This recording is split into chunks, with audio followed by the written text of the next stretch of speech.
Okay, so have you ever watched a comedy routine and just thought, wow, where exactly did this jump the tracks? Well, welcome to today's explainer.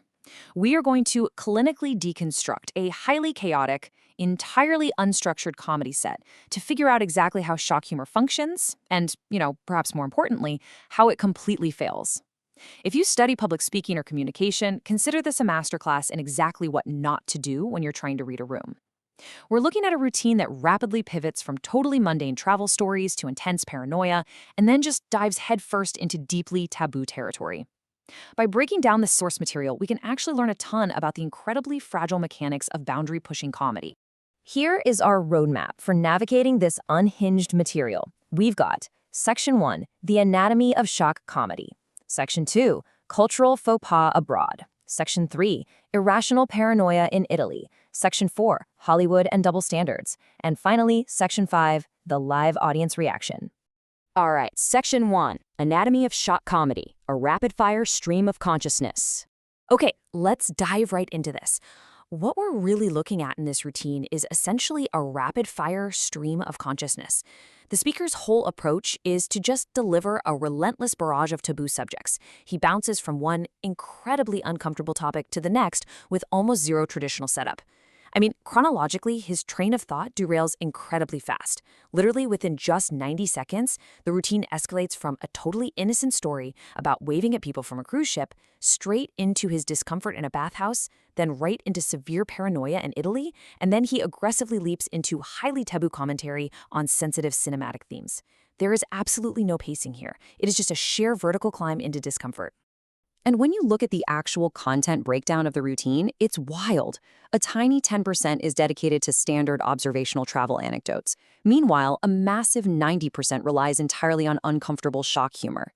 To put that into perspective, it's a drastic imbalance that clearly shows the speaker is leaning heavily on pure shock value, completely abandoning any traditional joke structure or observational punchlines.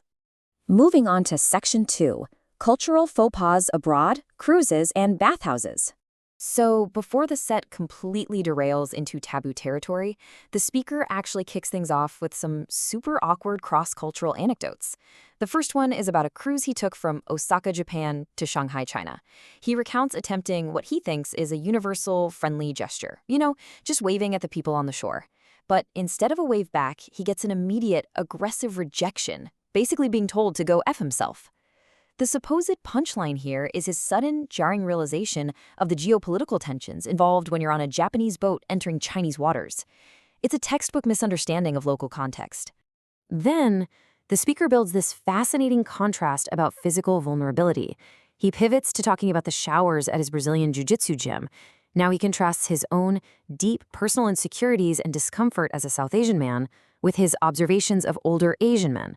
He specifically notes this as a cultural norm in Japan, where these older guys walk around completely naked with absolute, unshakable confidence. And he kind of marvels at how their total lack of bother somehow gives him confidence. It's an interesting observation for sure. All right, Section 3, Irrational Paranoia in Italy, Fear and Loathing in Venice. Right here is where the routine takes a sudden, extreme geographic and tonal pivot. The speaker outlines a truly bizarre logical leap about a trip to Venice. So he arrived with all your standard movie-like expectations of romance and beauty, right? Classic Venice. Yet, within just 2 hours of getting there, he claims he developed an overwhelming impending sense of murder. Yeah, you heard that right. He explicitly states he felt he was either going to kill someone or be killed himself. As a result, he just fled the city immediately, swore he'd never return, and declared a blanket hatred for the entire country. Talk about a 0 to 60 reaction. And building on this totally sudden aversion to Italy, he then tells this seemingly random story where he intentionally pissed off an Italian judge. The speaker clinically rationalizes risking contempt of court by making this massive, completely baseless assumption. He claims he just knew the judge had endured intense verbal abuse from his father as a child, and therefore the judge could, quote, take it.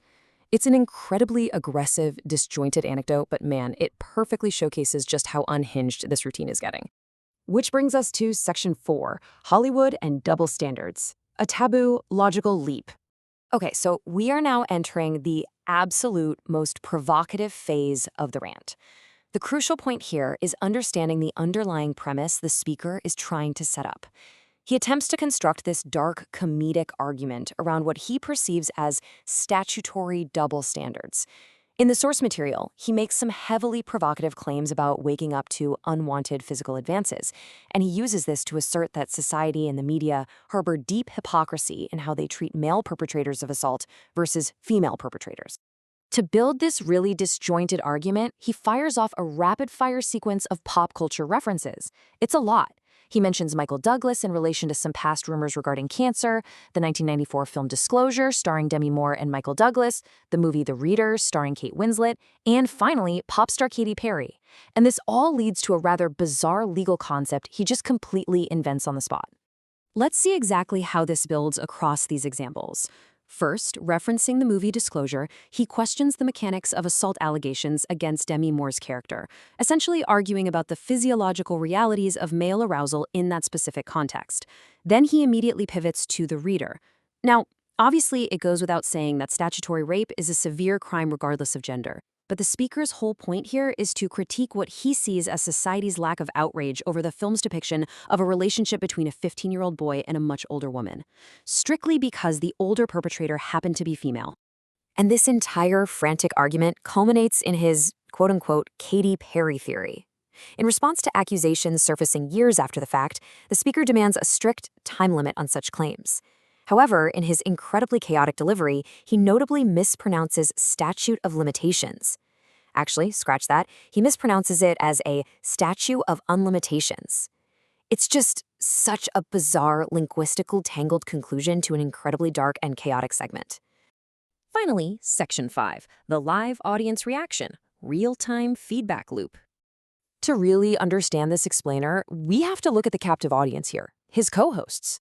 When they're confronted with this overwhelming wall of taboo topics, the room's defensive mechanisms immediately kick in. One of the co-hosts decides the only way to respond is to match the dark humor with an extreme, highly uncomfortable joke of his own, suggesting a one-way ticket to Epstein's Island, and this brilliantly illustrates the dynamic of the room.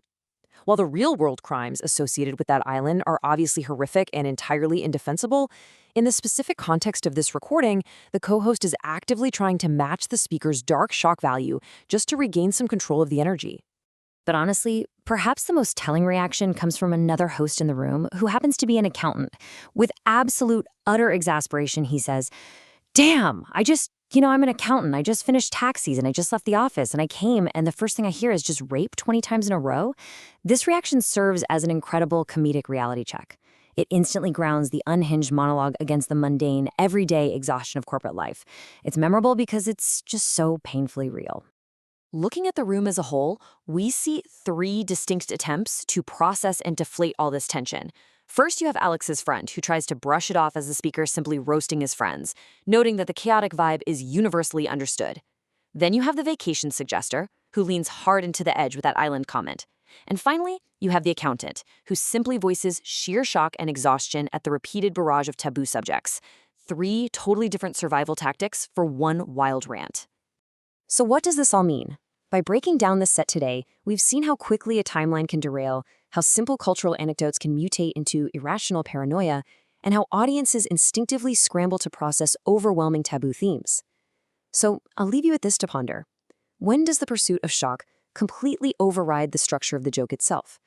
Does simply pushing the boundary inherently create comedy, or does it sometimes just leave the room desperately wishing they were still talking about waving at cruise ships?